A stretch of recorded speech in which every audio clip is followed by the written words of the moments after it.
करके हाथ में दे दीजिए और अगला कार्यक्रम लीजिए। मान लिया।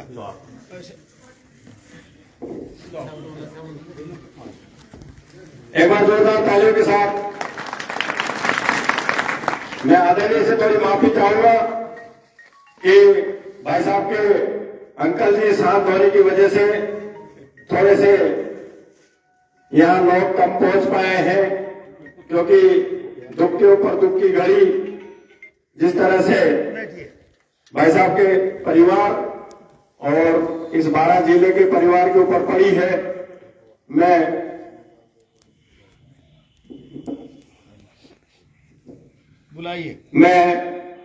इस क्रम की घड़ी में हमारे मीणा समाज के जिलाध्यक्ष साहब भाई साहब को आमंत्रित करूंगा कि वो 2 पंक्तियां कहकर हमें अनुग्रहित करें।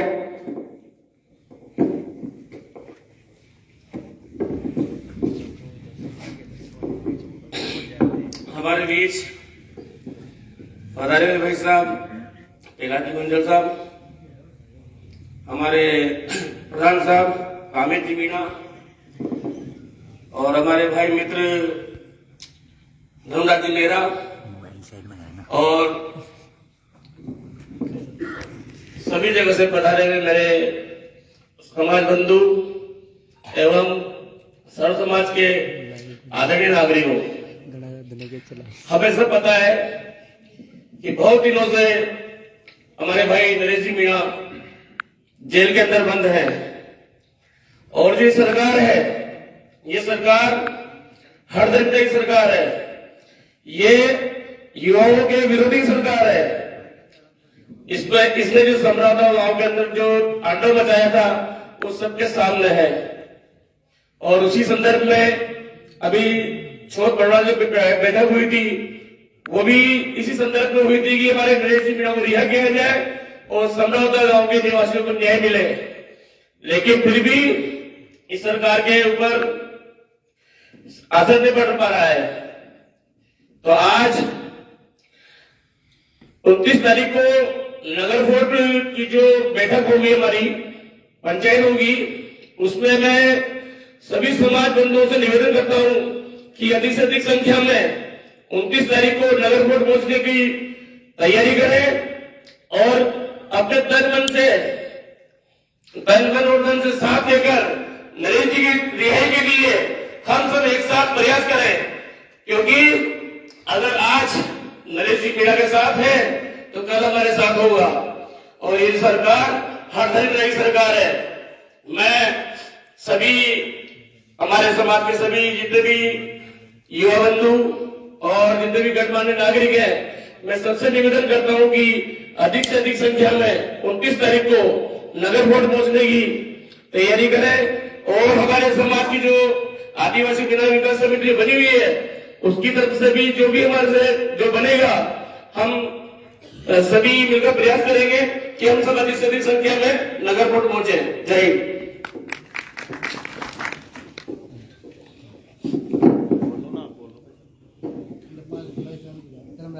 अब हमारे बीच में युवाओं में एक नई ऊर्जा देने वाले भाई साहब धर्मराज जी मेहरा साहब हमारे बीच में हैं। उनसे मैं आग्रह करूंगा कि वो 2 पंक्तियों के साथ और जो भी सुझाव है, किस तरह से अपन को 29 तारीख की तैयारी करनी है, किस तरह से अपन को जो लोग जाने के लिए बहुत तैयार है, लेकिन उनके लिए साधनों की व्यवस्था कैसे करनी है, तो कई तरह की बातें हैं। भाई साहब धर्मराज जी आप बताएं। हमारे बीच में विराजमान हाड़ौती नहीं बल्कि पूरे राजस्थान की जो हमारी किसान कौम है, उस किसान कौम के गौरव और 36 कौम के लाडले लीडर, बहुत ही संघर्षशील जिनका एक इतिहास रहा है राजस्थान की धरती पर, आदरणीय प्रहलाद जी गुंजल साहब का मैं 12 जिले में हार्दिक स्वागत करता हूं, अभिनंदन करता हूं और आप सभी से निवेदन करता हूं कि जिस पर्पस से आदरणीय गुंजल साहब पूरे राजस्थान का दौरा कर रहे हैं, पूरे हाड़ौती में जा रहे हैं, मध्य प्रदेश में भी जा रहे हैं।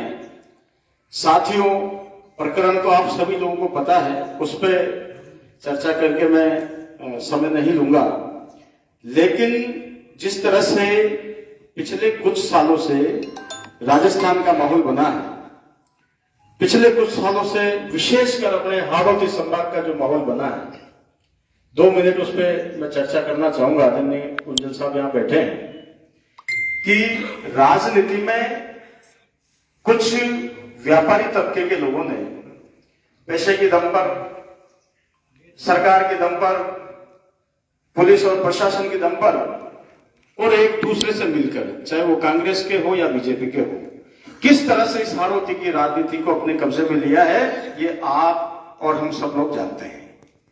वर्तमान की स्थिति है कि जो किसान कौम के लोगों का जो वोट है, उस वोट को लेने के बाद में जो यहाँ के नेता हैं वो उसी कौम का शोषण 5 साल तक करते हैं, मंत्री बन जाते हैं, सांसद बन जाते हैं, सरकारें बन जाती है, लेकिन हम लोगों के हक और अधिकार की लड़ाई कोई नहीं करता है। हमारे बीच से हमारा एक भाई कॉलेज की राजनीति से निकलकर, क्योंकि अधिकतर जो भी हम साथी यहाँ पर बैठे हैं, हम 15-20 साल से वही लोग हैं जो कॉलेज की राजनीति से, छात्र जीवन से निकलकर संघर्ष के माध्यम से आगे आने की सभी लोग कोशिश कर रहे हैं। हमारी जो यूनिटी बनी है ग्रामीण छात्रों की, ग्रामीण छात्र संगठन बनाकर, ST SC OBC का संगठन बनाकर, किस तरह से 12 जिला मुख्यालय पर हम लोगों ने कोशिश करके और अपना एक संगठन खड़ा किया है। साथियों, ये लड़ाई रिहाई की है, समराता गांव के लोगों को न्याय दिलाने की है। वहां जो बहुत जबरदस्त नुकसान गांव वालों का और हमारे किसान कौम के लोगों का हुआ है, उसकी भरपाई कराने की लड़ाई है।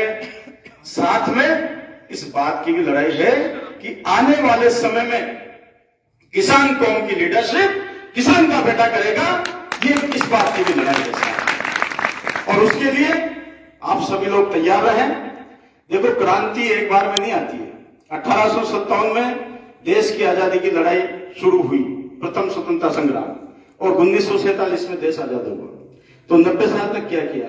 आप जैसे, हमारे जैसे, आदरणीय भाई साहब प्रहलाद जी गुंजल जैसे, आदरणीय भाई नरेश मीणा जी जैसे और कई क्रांतिकारियों ने अपना समय दिया, त्याग किया, जेलों में गए, कई लोग फांसी के फंदे पे झूल गए। जो क्रांतिकारी विचारों के थे, उन्होंने अंग्रेजी हुकूमत के खिलाफ लड़ाई लड़ी, और आज भी जो क्रांतिकारी विचारों के लोग हैं वो सरकार के खिलाफ लड़ाई लड़ रहे हैं। अभी हमारे भाई बता रहे थे कि ST की छात्रवृत्ति नहीं आ रही, SC के लोगों के साथ में दमन किया जा रहा है। सरकार ने किस तरह से कानून व्यवस्था पूरी खत्म कर रखी है राजस्थान में, और किस तरह से तानाशाही हुकूमत, कोई भी आवाज उठाए जेल में डाल दो, कोई भी कोई अधिकार की बात करे उसको जेल में डाल दो, मुकदमे लगा दो। इस तरह का जो वातावरण इस प्रदेश में बना हुआ है, हम सभी लोग आदरणीय गुंजल साहब के नेतृत्व में, और जैसे ही यहां से आप अभी आह्वान करेंगे नगर फोर्ट पहुंचने के लिए, हम अपनी निजी गाड़ियों से, गाड़ियां करनी पड़ेगी तो गाड़ियां भी करेंगे, पूरी ताकत के साथ में 12 जिले से हमारी उपस्थिति दर्ज होगी। ये मैं आदरणीय भाई साहब को विश्वास दिलाना चाहता हूं। और आप सभी लोग आगे बढ़कर, सब राजनीति अपनी जगह है, पार्टियां अपनी जगह है, लेकिन अपने दिलो दिमाग में लक्ष्य होना चाहिए कि किसान कौम के लोगों को किस तरह से आगे लाना है और किस तरह से सरकार और संगठन में हमारे लोगों को स्थापित करना है। उसके लिए हम सब लोग मिलकर काम करें। धन्यवाद। जय हिंद, जय भारत। बहुत बहुत धन्यवाद आदरणीय मेहरा साहब। मैं इस कड़ी में हमारे किशनगंज से प्रधान साहब हमारे बीच में मौजूद हैं, उनसे भी निवेदन करूंगा कि वो भी हमें 2 शब्दों के साथ अनुरोध करें, और आगे की क्या रणनीति 12 जिले से रहेगी वो भाई साहब अपन को बताएं। यहाँ पर विराजमान आदरणीय प्रहलाद जी गुंजल साहब का मैं हार्दिक अभिनंदन करता हूँ, स्वागत करता हूँ। आज दिन तक मैंने गुंजल साहब के बारे में सुना था, आज पहली बार मिला हूँ और पहली बार इनके व्यक्तित्व से बहुत ज्यादा प्रभावित हूँ। ऐसा नेता पहली बार देखने को मिला है जो किसी की परवाह किए बिना, जो अपना एक भाई है उसके लिए एक संघर्ष कर रहा है। नहीं तो नेता हाड़ौती में और भी हैं, बहुत सारे नेता हैं, तो कहीं न कहीं छुपते छुपाते नजर आते हैं, फ्रंट में कोई नहीं आना चाहता। सब पीड़ित हैं, कांग्रेस के नेता भी पीड़ित हैं, बीजेपी के नेता भी पीड़ित हैं। लेकिन पहला एक ऐसे व्यक्तित्व है जो हमेशा संघर्ष का प्रयास रहा है और भाई नरेश के लिए खुल के साथ देने के लिए तैयार खड़ा है।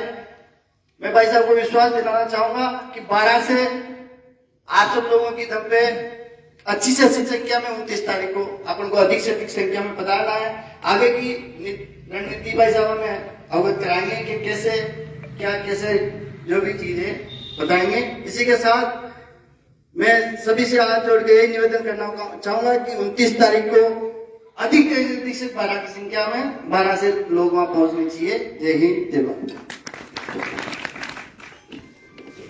अब मैं जिनका हमें इंतजार था वो हमारे बीच में पधारे हैं, उनके लिए 2 पंक्तियां कहना चाहूंगा कि लोग कहते हैं बदलता है जमाना सबको, पर मर्द वो है जो जमाने को बदल देते हैं। ऐसे ही प्रहलाद गुंजर जी साहब हमारे बीच में हमें मोटिवेट करने आए हैं। 29 तारीख को नगर पोस्ट चलने के लिए मैं उनको आमंत्रित करता हूं।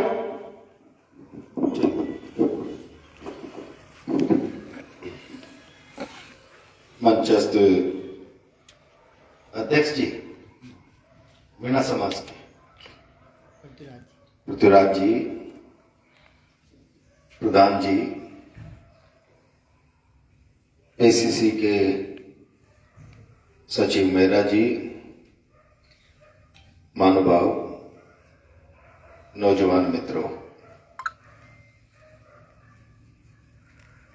मेरे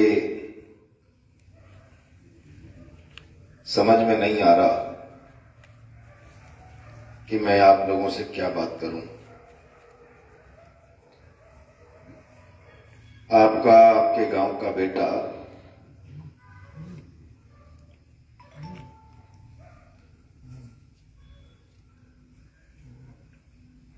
चालीस दिन से जेल में है।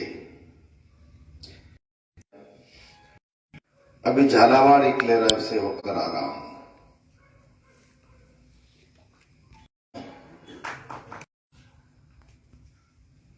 बारह का बेटा समरावता की बात करते हुए, समरावता की न्याय और इंसाफ की आवाज को ताकत देते हुए जेल में बंद है और 12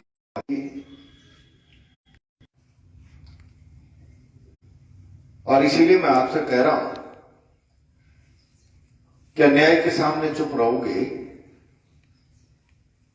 तो भारतीय जनता पार्टी से मैं बाहर निकलकर आया हूं और इसके चेहरे मोहरे को मैं जितना जानता हूं आप लोग नहीं जानते। भारतीय जनता पार्टी के शासन का असली चरित्र, अभी मेहरा जी किसान कौमों की बात कर रहे थे। सारा हिंदुस्तान अपनी आंखों से देखकर भी अगर मौन धारण कर ले, एक समय वो था जब 1965-66 में अमेरिका से गेहूं खरीदकर भारत अपना पेट भरता था, खाद्यान्नों में दूसरे देशों पर निर्भर थे। और तब लाल बहादुर शास्त्री ने उस संकट में देश को जय जवान के साथ जय किसान का नारा देकर आत्मनिर्भरता की ओर आगे बढ़ने के लिए कहा और खाद्यान्न में भारत को आत्मनिर्भर बनाने के लिए पंजाब और हरियाणा ने नेतृत्व किया। और इस भारतीय जनता पार्टी के राज में प्रधानमंत्री के नारे पर, वादे पर 2022 में देश के किसान की आमदनी दोगुनी कर देंगे, अपने साथ न्याय और इंसाफ की मांग को लेकर दिल्ली जावे।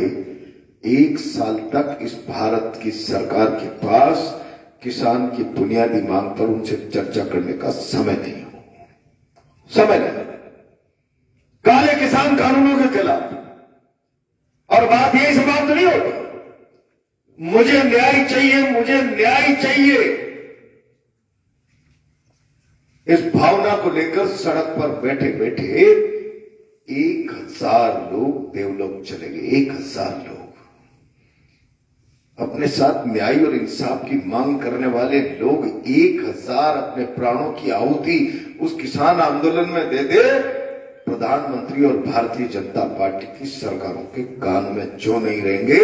इनका असली चेहरा उस रोज सामने आया जब उत्तर प्रदेश का चुनाव घोषित हुआ और 7:45 बजे मुख्यमंत्री प्रधानमंत्री हाथ जोड़कर देश से माफी मांगकर कहते हैं मैं किसान कानून वापस ले रहा हूं।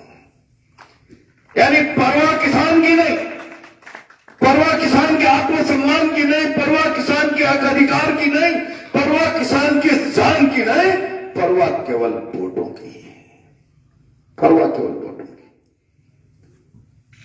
और तुम्हारा बेटा अंदर बंद है। ऐसी बेशरम वोटों के लिए इंसानों का जीवन दांव पे लग जाए तो कोई चिंता नहीं। 12 शांत बैठा रहे, मुझे बहुत तकलीफ है, बहुत तकलीफ है। और आप मानते हो राजनीति के इस चेहरे को मैं शासन करने वाले तमाम लोगों से कहता हूं, क्या व्यवस्था शासन की? भ्रष्टाचार पर जीरो टॉलरेंस, भ्रष्टाचार पर जीरो टॉलरेंस करने वाले लोगों, नीचे आओ, गांव में किसान से पूछो क्या कोई पटवारी बिना पैसे गांव का काम करता है? क्या कोई थानेदार, तहसीलदार, सिपाही बिना पैसे गांव का काम करता है? सरकारी मशीनरी शोषण का तंत्र बन गया और यह शोषण तंत्र समाज में खुलेआम अत्याचार मचा देगा। जिस रोज जनता की साथ न्याय और इंसाफ को आवाज देने वाली नरेश जैसी ताकतें मर जाएंगी। और तुम चुप रहोगे तो क्या होगा भैया? नरेश की आवाज जिंदा रहेगी, दफन होगी? दफन होगी। तुम चुप रहोगे तो दफन होगी, दफन होगी, दफन होगी ना। और नरेश जैसी आवाजों का दफन होना तुम्हारे हक अधिकारों का कत्ल है। नरेश जैसी आवाजों का बंद होना न्याय और इंसाफ की आवाजों का खून है। और इसको चुप रहकर देखो तो देखो, राजनीति का चेहरा तो यह है कि प्रहलाद गुंजल नहीं बोलता ना, जया बंद करिए।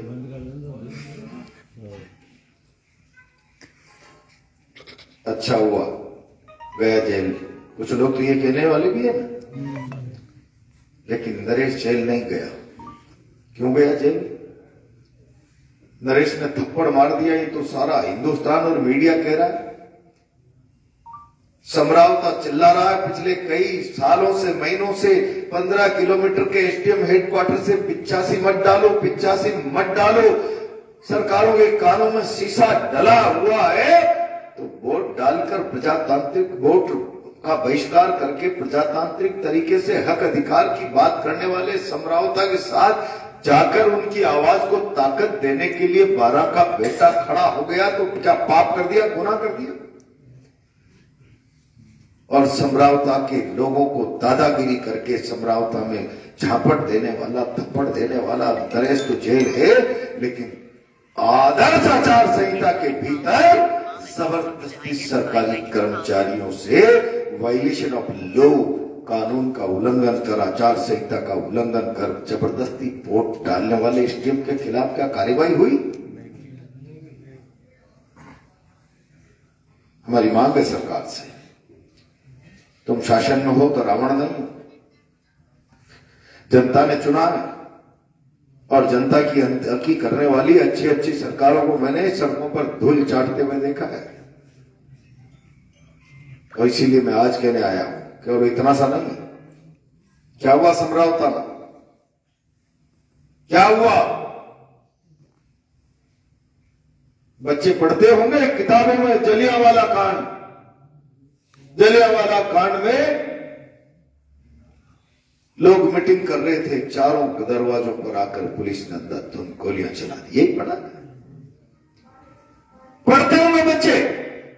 मानगढ़ में जल, जंगल, जमीन आदिवासी की, अंग्रेजों का कानून नहीं मानेंगे, अंग्रेजों की पुलिस आती है और आदिवासियों पर गोलियां चला देती है, 1400 आदिवासी मारे जाते हैं।